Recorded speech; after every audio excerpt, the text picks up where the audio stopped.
Вака, вие бевте внатре, слушнавте и на крај самите обвинети признаа дека сите докази им се дадени од страна на обвинителството, скенирани, освен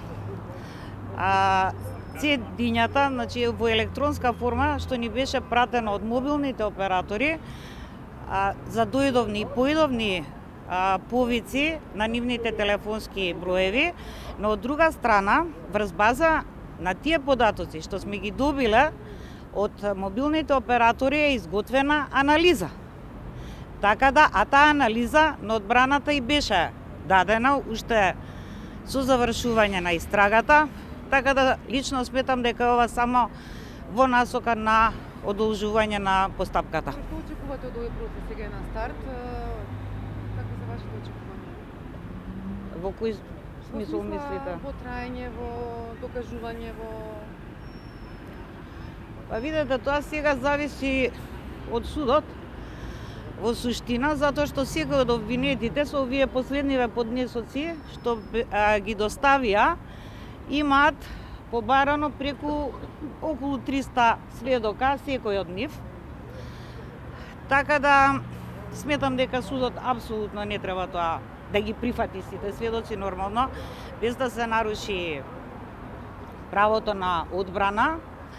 Така да се ќе зависи од тоа. Зборуваме по 300 сведоци од обвинет? Да.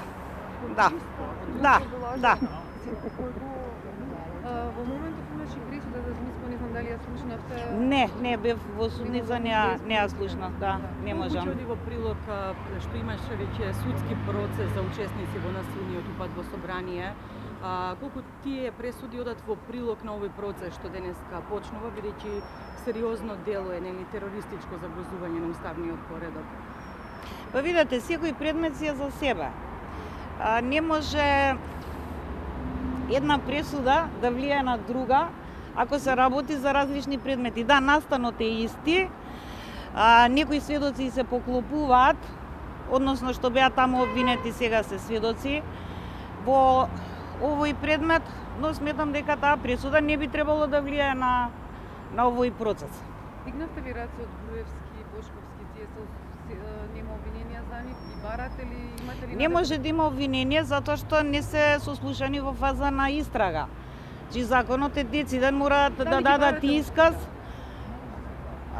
Па ја колку што знам, потирниците не се повлечени, со тоа што, како што јавноста знае, за двајцата Интерпол, седиштето на Интерпол во Лион, одби да издаде меѓународна потирница и тука нема никаква промена, бар колку што ја знам.